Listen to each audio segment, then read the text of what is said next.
Ma juhatan siiski sisse Meriti, enne kui ta lavale tuleb. Ilmselt väga paljud juba teavad teda, aga siiski. Merit on õppinud joogaõpetajaks juba 11 aastat tagasi. Ta on hingamisterapeudiks õppinud natukene hiljem. Ta on välja andnud raamatuid, ajakirju, aga kogu selle traalivaali lõpuks ikkagi ta on ka läbi põlenud, nii nagu siin saalis mitmed teisedki. Aga põhimõtteliselt praegu me ju tunneme teda kui sellist head elustiili ettevõtlejat, siuke sõna on olemas, ja Merit räägibki sellest ja räägib, kuidas enda närvisüsteemile puhkust anda.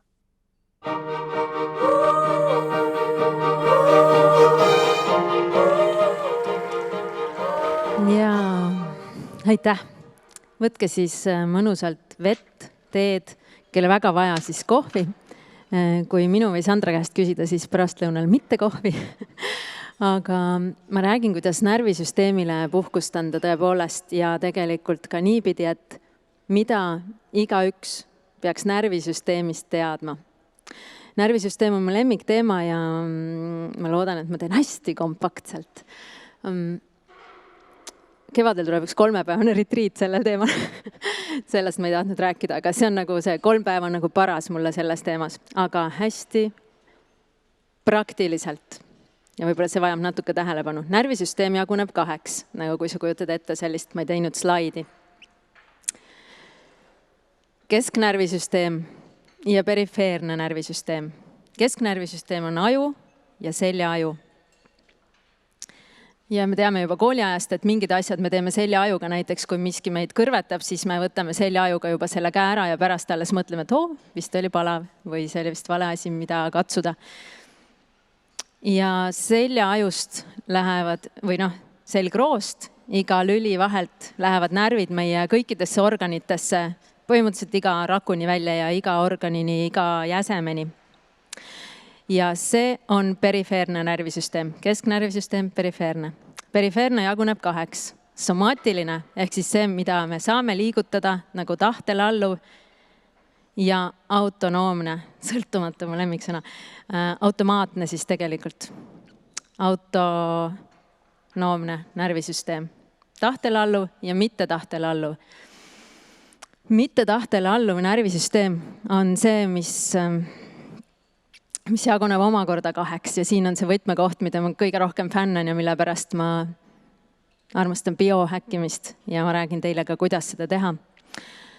Tahtele mitte alluv närvisüsteem, autonoomne, automaatne närvisüsteem jaguneb sümpaatiliseks ja parasümpaatiliseks. Kellele need on tuttavad mõisted? Ja päris paljudele juba. Minu jaoks, ma ei tea, 5, 6, 7, 8 aastat tagasi, see oli suhteliselt uus teema ja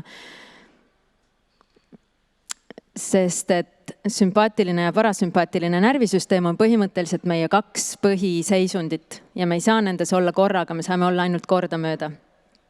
Ja sümpaatilise närvisüsteemi seisund on, nagu sulle antakse mikker, siis sul on sümpaatilise närvisüsteemi seisund põhimõtteliselt. Kui sulle tehakse šokolaadimassaaži, siis sul on parasümpaatilise närvisüsteemi seisund. Ehk siis, kui sul on hästi mõnus ja mul on kahju, et siin on natuke jahe, aga jahedus on immuunsusele hea ja seda on meil praegu kõigil vaja. Et sümpaatiline närvisüsteem on meie võitle või põgene seisund. Võitle, põgene või hangu. Ja seda nimetatakse ka meie nagu out of cave või nagu vanast ajast, nagu me oleme hästi ammusest ajast oleme programmeeritud, et see on meie koopast väljas olemise seisund, ehk siis me ei tea, millal see mõõghambuline tiiger tuleb ja meid nagu küünistab või ampsab või näksab. Ja parasümpaatiline närvisüsteem on see, mille fänn ma olen ja mida ma vahepeal endale nii palju ei andnud, mille pärast Barbara mainis ka mu läbipõlemist. Õnneks ma põlesin läbi ainult füüsiliselt, mitte emotsionaalselt, ehk siis mul ei olnud kunagi nagu siukest nagu, või et ma ei viitsi või ei jaksa midagi emotsionaalselt teha, vaid lihtsalt füüsiliselt. Ja ma arvan, et jooga hoidis mind sellest ära, et ma emotsionaalselt ei põlenud läbi. Aga see on meie puhka ja seedi seisund. Ja see on meie koopas olemise seisund, kus meil oligi lõkke ja lõkke ümber pere või terve kogukond ja rahulik kondi äramine, mida siis pärast seda jahti mehed olid meile, või jahilt mehed olid toonud.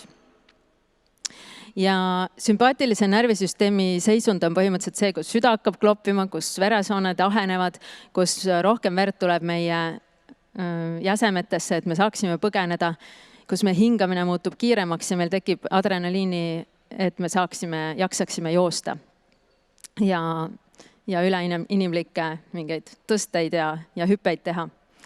Ja parasümpaatilise närvisüsteemi seisund on see, kus veresooned lõdvestuvad, kus meie südametöö läheb rahulikumaks, meie pulss aeglustub, meie hingamine aeglustub ja see on selline mõnus, rahulik tunne. Ja kus see point on minu jaoks selles, et meie lääne ühiskonnas peetakse parasümpaatilise närvisüsteemi seisundit nagu uneajaks, ööseisundiks ja päevaseks seisundiks seda koopast väljas olevat seisundit, mis on nagu tuk-tuk-tuk-tuk-tuk ja kuigi meil ei ole kogu aeg rusikad rullis ja me ei ole kogu aeg nagu valmis millekski kõige hullemaks, siis mingis mõttes me oleme, et see on juba see, mida Loore ka mainis, et esimene asi, kuidas seda sümpaatilist närvisüsteemi mitte üle aktiveerida, on oma märguannete välja lülitamine. Et sul ei tuleks kogu aeg tlinn. Ja ükskord ma proovisin magama jääda niimoodi, et mul teises toas tegi arvuti tlinn. Väga raske oli.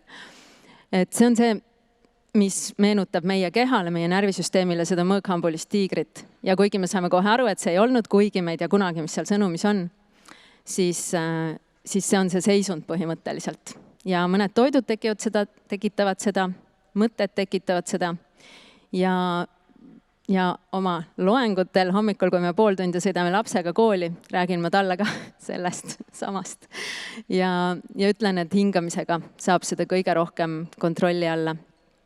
Et kui me oleme liiga palju sümpaatilise närvisüsteemi seisundis, siis meie seedimine kannatab, meie immuunsus kannatab, meie seksuaalsus, meie uni ja lihtsalt üleüldine heaolu. Ja sellepärast see parasümpaatiline on nii oluline ja mitte ainult une ajal. Ja see võti ongi siin. Üks oli šokolaadimassaaž, mida me siin juba rääkisime ka, et sellised investeeringud endasse on ka hästi vajalikud. Ja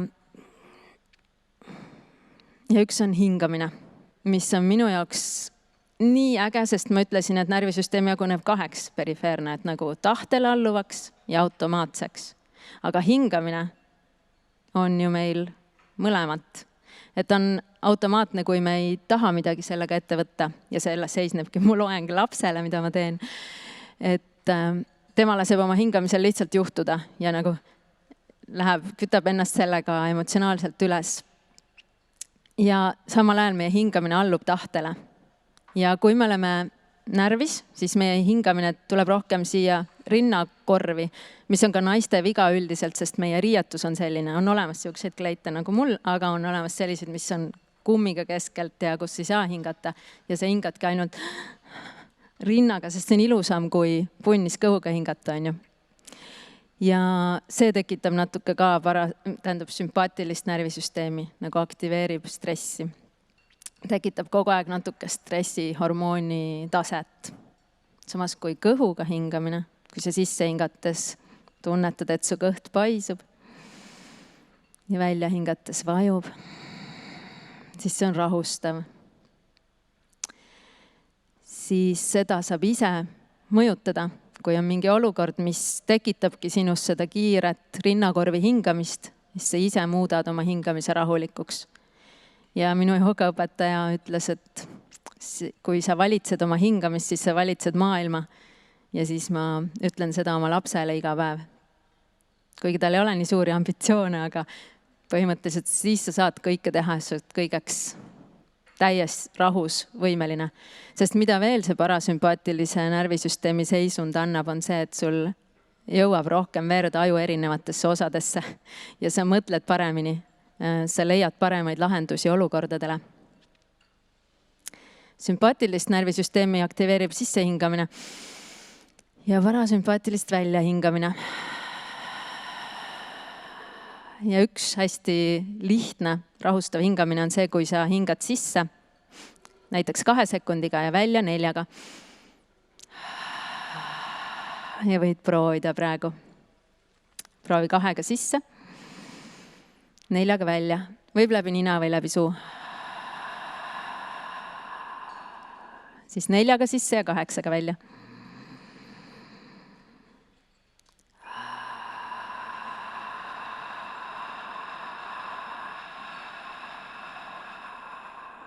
Ja tee veel 1 korra 4-ga sisse ja 8-ga välja.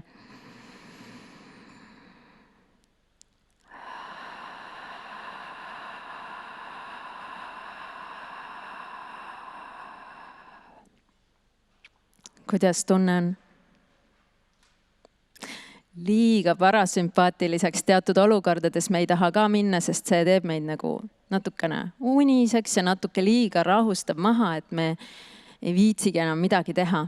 Nii et see tarkus on hoida neid tasakaalus, aga kindlasti mitte ainult selle sümpaatilise närvisüsteemi poole peal, kus me oleme nagu, mul oli väiksena see mingi tibu, mida tuli üles keerata ja siis tegi tak. Et siis, see tibu ma olen ka olnud muidugi ise ka. Vaatan, mis nippe mul veel on. Üks nipp on veel, nippe on palju, aga üks on näiteks uudiste lugemine. Ma ei olnud 17 aastat uudiseid lugenud ja kui ma märtsis pidin korraldama seda sama konverentsi, siis ma hakkasin uudiseid lugema iga päev ja mitu korda päevas ja ma tundsin, kuidas tuli kohe nagu stress mu kõikidesse soontesse ja rakkudesse. Ma ei olnud harjunud selle tundega, mida ma saan, kui ma loen midagi, mis ei ole just kõige meeldivam lugeda. Ja üks naine, kes on Eesti naine, aga elab Läti piiri ääres, talus, metsas, peidus. Ta oli täiesti, rääkisime telefoni teel ja ta mu tuttav, ta oli täitsa ärevil seal märtsikuus. Ja ma küsisin, et kui palju sa uudiseid loed ja ta ütles, et põhimõtteliselt kogu aeg. Ma küsin, et sa elad ju, kas ma sain õigesti aru, seal Läti metsas. Ja, aga ma loen kogu aeg uudiseid. Ja teine, mis teda veel ärevaks tegi, oli see, et ta käis Eestis tööle, ehk siis ta sõitis Valka üle piiri ja järsku oli piirikontroll ja maskides politsei ja kõik asjad, mida seal piiril ei olnud juba aastakümneid olnud. Ja see tegi lihtsalt täpselt selleks nagu sümpaatiliseks närvisüsteemiks ja samal ajal ei saa immuunsüsteem töötada, kui ta on selles seisundis, et põgene, vaba laps. Ja siis ma ütlesin, et äkki sa saad natuke rohkem kodus töötada, et sa ei pane ennast sellesse olukorda, et sa lased kogu aeg endale piirikontrolli teha. Ja äkki sa saad ainult hommik-õhtu uudiseid lugeda. Et see on vist natuke radikaalne, aga ma pakun sulle lihtsalt välja. Ja siis me 2 nädalat hiljem vist helistasime, umbes 2 nädalat hiljem. Ja ta ütles, et tead, meie viimasest rääkimisest, ma pole ühtegi korda uudiseid vaadanud. Ma saan ju kõik teada mehe kaudu, mis on vajalik ja ma olen nii palju rahulikum. Ja mul oli nii hea meel, et ta sai endale selle rahu pakkuda ja endale selle immuunsuse pakkuda. Üks teema ja 2 minutit, jah.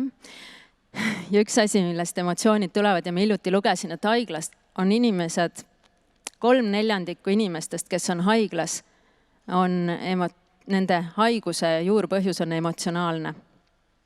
Nagu 4 inimesest 3 on emotsionaalsetel põhjustel haiglas lõpptulemusena. Ehk siis emotsioonid, nagu Ingvar Villido kirjutab, on inimkonna suurim sõltuvus ja minu jaoks ka, ega ma asjata ei tahtnud, et ei, see konverents peab olema füüsiliselt, et ma ootan ära selle aja, millal me saame kõik kokku saada. No ei saanud, tuli ikka pool. Et ma tahan ka head tunnet saada. Aga emotsioonid tulevad mõtetest. Mõtlen, kumba pidi ma näitan, kumba pidi sa näed. Emotsioon on nagu lõpptulemus. Need tulevad mõtetest. Ja mõtted tulevad uskumustest. Ja uskumused tulevad põhimõtteliselt kogemustest, mis sa oled saanud. Ja näiteks, kui mul kunagi oli Saksa Peika, ta oli siin Eestis külas ja ta ütles, et ja mingisugune Eesti rahvuspüha päev oli ja me panime kõik lipud välja ja väga ilus oli ja väga pühalik ja pidulik ja ta oli nii, et issand jumal, nagu nii natsionalistlik ja ja väga imelik. Ja siis ma ütlesin, et kuule, me saame trahvi, kui me ei pane endale seda lippu üles. Oli selline aeg, kui trahvid olid ka selle. Ja me oleme ju uhked oma Eesti üle ja me tahame oma lippu lehvitada. Kui saab, siis me lehvitame 2 käega 2 lippu. Et see on nagu nii äge, et see on meie vabaduse sümbol ja me oleme nii palju vaeva näinud ja laulnud ja teinud ja unistanud ja kartulikoori lubanud süüa. Ja ta oli nii, et oi, aga meie lippudega, me ei pane iial nagu tervet linna lippe täis, et see on ainult nagu linnavalitsuse ees ja that's it. Sellepärast, et me häbeneme oma lippu, me häbeneme oma minevikku, me häbeneme oma maad, me häbeneme seda, et meil oli nii kehv roll teises maailmasõjas. Ja ta oli 20-aastane ja ma olin 20-aastane ja ta häbenes kogu seda 100 aasta tagust minevikku, mis tema rahval oli. Ja terve rahvas häbenes seda, nii et Saksamaal ei olnud ka kunagi seda, et nagu nüüd paneme kõik lipud välja ja pühitseme oma maad. Ja isegi nende Saksa lipu, need värvid, must, ta ütles, on meie minevik, punane meie olevik ja kuldne meie tulevik. Ja siis ma sain aru, et see oli uskumus tema maa kohta, tema lipu kohta, tema rahva kohta, mis ei olnud tema kogemus tegelikult ju olnud või tema süü. Sealt tulid mõtted, et lipp on häbi asi ja sakslane olla on häbi asi, avalikult selle presenteerimine. Ja sellest tuli tal see, et nagu see käitumine, et häbeneda oma lippu ja minu käitumine hoopis teistest uskumustest tuli, et nagu pühitseda oma lippu. Et siis selliseid uskumusi märgata enda sees ka, et kas see on tõde, kas nagu kui mingi asi tekitab väga tugevat reaktsiooni, siis mis mõte seal all on? Okei, see on sellepärast, et ja siis sa saad aru ja püüad mõelda, et mis uskumus seal taga on ja kas mõni teine inimene usuks teistmoodi, tunneks teistmoodi, mõtleks teistmoodi ja kogeks seda asja teistmoodi ja et äkki see on sulle tervislikum. Selline lugu selle pausi ajaks ja kas mulle on küsimusi? Vau, kuule Merit, mina võin korraks võtta selle, võib-olla kui rahval on küsimusi, siis las nemad küsivad, aga mul oli käes sinu raamat, ma tahan siit lugeda ühe väikse asja, mis on nii pull. Me tegelikult üldse ei leppinud kokku, et ma su raamatut hakkan siin promoma. Ma ei teadnud, et sul on isegi, okei, ma saatsin sulle kunagi kevadel, jah. Halloo, Merit. Muidugi mul on su raamat. Vaata, kas sa näed, mul on lipukesed siin vahel kõik erinevad, kus on ägedad asjad, mida lugeda. Nii, Kukele saatmise turvapadi. Kuulake nüüd, naised. Kord küsis mu töökaaslane mulle parklatrepil silma vaadates, kas sul on ikka ülemuse Kukele saatmiseks raha olemas? Jah, vastasin naerdes. Oi, tema oligi mu ülemus. Nii äge lugu, Merit. Lihtsalt ma võtsin täiesti niimoodi lahti. Ma mõtlesin nii, ma tahan näha, mida see raamat mulle täna pakub. Ma olen seda raamatut niimoodi lugenud.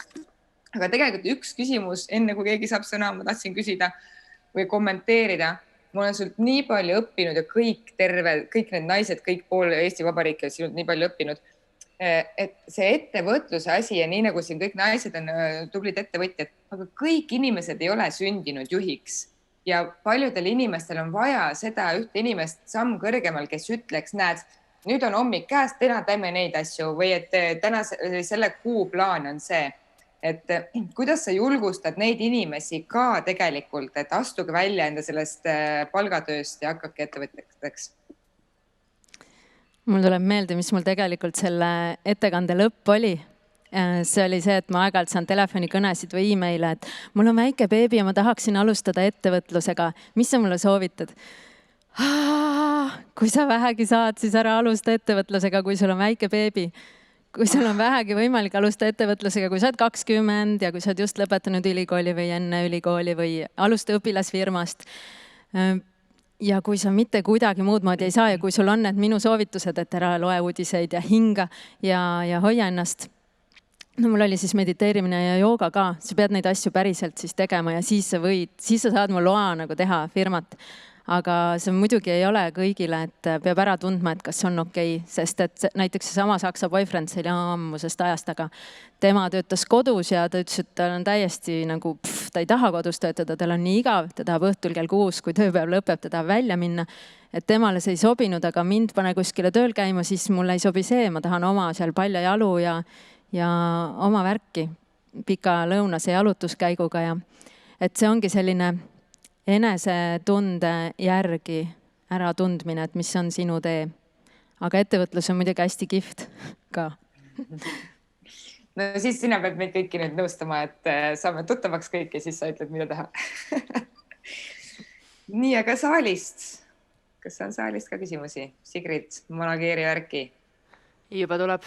Ja mul on selline küsimus. Mind hästi inspireeris Sandra, kui rääkis sellest unerutiinist, et mida teha tund aega enne, kui lähed magama. Ja ma tahtsin sinu käest, Merit, küsida, et mis on peale ärkamist, kuidas sina teed oma seda sellist tundi aega? Mis on need tegevused peale ärkamist sinul ja samamoodi enne magama minekut? Mis on need sinu rutiinid, hommikused ja õhtused? Õhtul on mul need samad kollased prillid, mida Kadi Toompere näitas, ostsin tema käest. Ja see annab võimaluse häkkida võimalust, et sa saad õhtul ekraanil olla. See ei ole küll mu ideaal ja mul on nii, et ma lepin endaga kokku ühe asja, mida ma arvutis teen või kui on intensiivne periood nagu see nädal, siis ma lasen minna. Selles mõttes mul on tähtsam, et teile kõigile saab vastatud ja et kõik konverents toimub. Et ma teen ühe asja arvutis ja ma õhtul kindlasti mediteerin, venitan ennast, õigemini venitan ja siis mediteerin. Ja need ei võta mul palju aega, et need on sellised, ma pigem usun nagu väikestesse, aga igapäevastesse asjadesse, samamoodi nagu me siin rääkisime investeerimisest, et parem see 1 euro või parem see 1 minut. Et ma venitan kuskil, mul mõttes on nagu 1 minut, aga ma teen 5 tõenäoliselt ja mediteerin. Mõttes on 1 minut ja teen tõenäoliselt ka 5. Ja hommikul ma mediteerin, aga selili voodis ma ei tõuse istukile, sest see tundub mulle nii äkiline. Siis ma kujutlen oma päeva, kõige tähtsamaid hetki sellest päevast ja kujutlen oma 3 pikaajalisemat eesmärki, nii et need on juba täitunud. Ja ma siis teen 3 ülilihtsat harjutust, mis ühtlasi on nagu voodist püsti tõusmiseks. Et osad nendest 3 on selili ja osad on nagu rullin ennast selja peal. Istuma madratsil, siis hõõrun oma kõrvu 0,5 minutit, siis on nagu ülekeha massaaž, ehk siis nagu te aru saate, ma usun sellistesse mini-häkkidesse tõesti, nagu mini-asjadesse. Ja ma arvan, et see ongi mu esimene tund võrdub 5 minutit. Siis ongi ikkagi juba lapse äratamine. Mu tund oli tõenäoliselt teistsugune, kui laps koolis ei käinud, et nüüd on meil teine eluaeg. Ja minu aeg algab siis, kui ma olen ta kooli ära viinud, kui kool toimub. Ja, et mini-asjad kindlalt teen. Veel küsimusi publiku hulgast? Nii, aga tänan ja me kõik tänan suure aplausiga. Väga hea osa eest.